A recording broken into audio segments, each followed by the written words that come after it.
Hello and welcome to Born for the Rave. This is the video / audio musings on the article that I just wrote, Popping My Solo Rave Cherry. And this is for my brand new publication, Born for the Rave.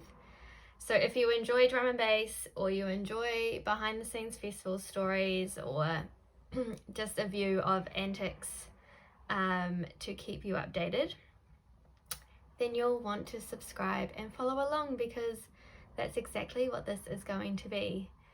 Me sharing my real life lived experience of festivals that I've gone to and attended and been part of. So welcome and thank you. My first article that I wrote, Popping My Solo Rave Cherry, was about the first time I ever went to a gig by myself. And I'm someone that, I've been traveling solo since I was 22, which is over 10 years. And I'm all good with going out to dinner by myself or going to the movies by myself. But there was something about the thought of going to watch live music by myself that I genuinely didn't think that I would ever go past, because it just seemed like it was in a whole nother ball game. I didn't think it would be something I could do. And then in 2023 I was living in the Gold Coast, and Ziggy Albert's, so if I'm not listening to drum and bass, which is 99% of the time, then I'm probably listening to Ziggy Albert's. His music is just phenomenal and has transported me through so many times in my life that he's been on my bucket list for a very long time to see live. And so I was living in the Gold Coast, he was playing in Byron, it's an hour's drive, and I thought I can't not do this, because I don't want to regret not seeing him live. And I have an experience in the past where Skrillex came to New Zealand. I think I was still in high school, or maybe just out of high school. And it was 2 hours to the closest city where he was playing, and I didn't go. And it's been over 10 years now. I think it's been 15 years since that happened, and I still regret it. Well, I've seen him now live, but seeing him live back then when he was doing more dubstep and that album Recess, no, that's not what the album's called, can't remember what the album's called, but back then he was my intro into dubstep, trap, and then drum and bass. I think it would be a Skrillex pipeline for sure. I regret not going, not making the effort, and I have regretted that for a very long time, because now I have seen him, but it was 10 years after the fact, and he was incredible. Oh, do not get me wrong, but he had moved on with his music, so he wasn't playing the same. Well, he played a couple of the songs that were iconic, but it's not the same as watching them in that moment where they're succeeding and being in that moment of the music that they're making at that time. Anyway, I was thinking I have to see Ziggy, because I don't want to live with this regret. And it was almost the fear of not going and having the regret was slightly, just the tiniest bit greater than how sick I felt at the thought of going by myself. And so I bought a ticket and I went to the gig by myself, and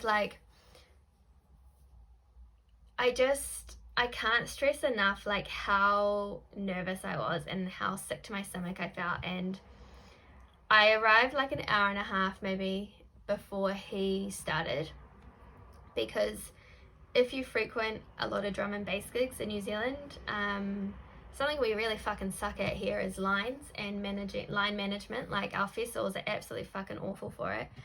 No shade, but we have such a small population compared to some of the festivals I go to overseas, and we just cannot handle the lines.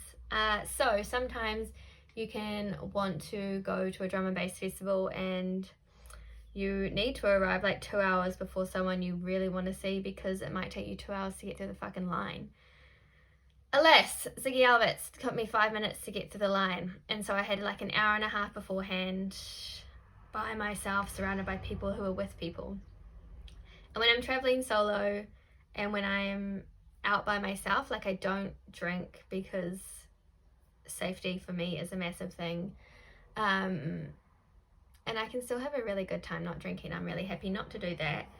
But drinking definitely helps like calm the nerves, especially when you're going to an event by yourself. So I was sober. There was like this nice grass patch on the outside. So I sat out there, and I also have this really silly stigma about being one of those youths on their phone. And I hate people looking at me thinking I'm just like scrolling social media and not being present in my surroundings, which is a me problem for sure. So I was sitting there, I didn't want to be seen on my phone. Even if I'm reading on my phone in public, because I read a lot of books, I get so flustered internally that people are just going to think that I'm sitting there playing on my phone, and it's so silly. Who cares? Like, even if I am, that's my choice. But alas, sat there watching nature and trying not to like stare at people too long, but like observing the people around me, and like constantly counting down the time, going to the bathroom and then being like, well, I don't want to spend too long in the bathroom because I don't want people to think I'm taking a shit when I'm actually just like hiding from the masses.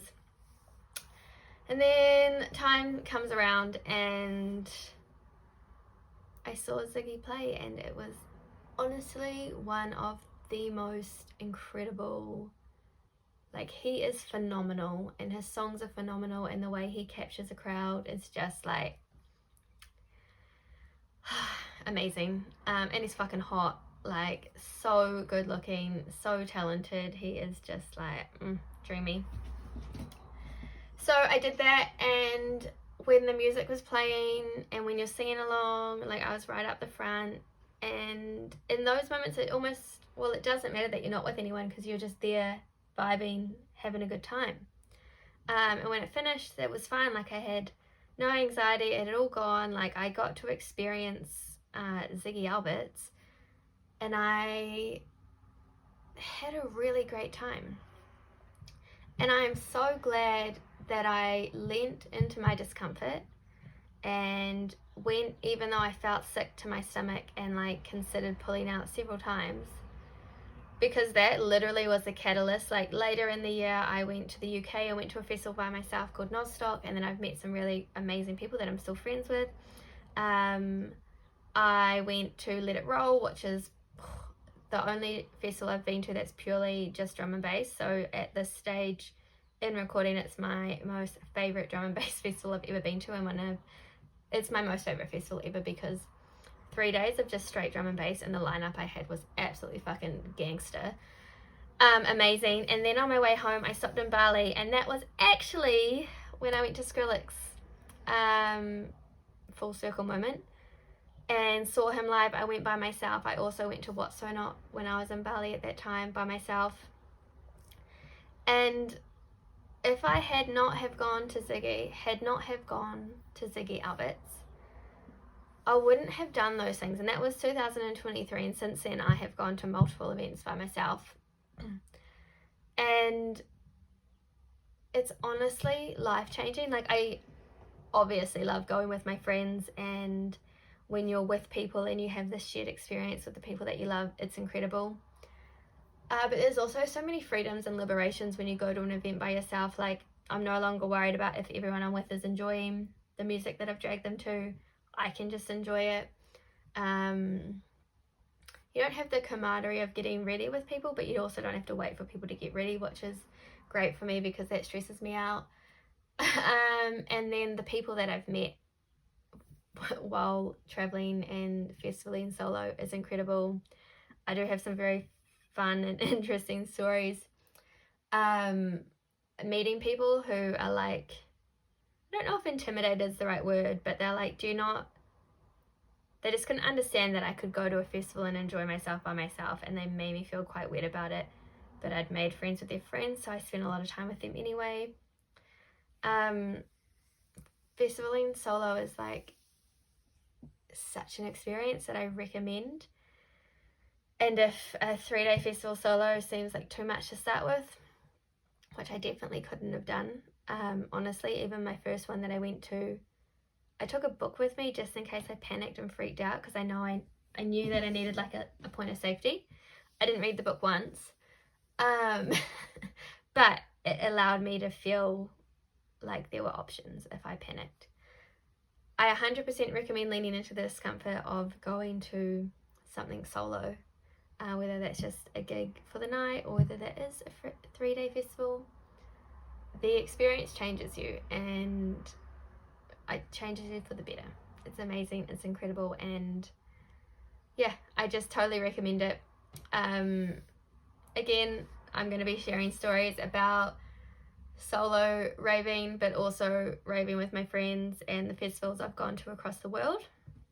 If you are curious or interested, please follow along here or on my Substack, and I'll talk to you soon.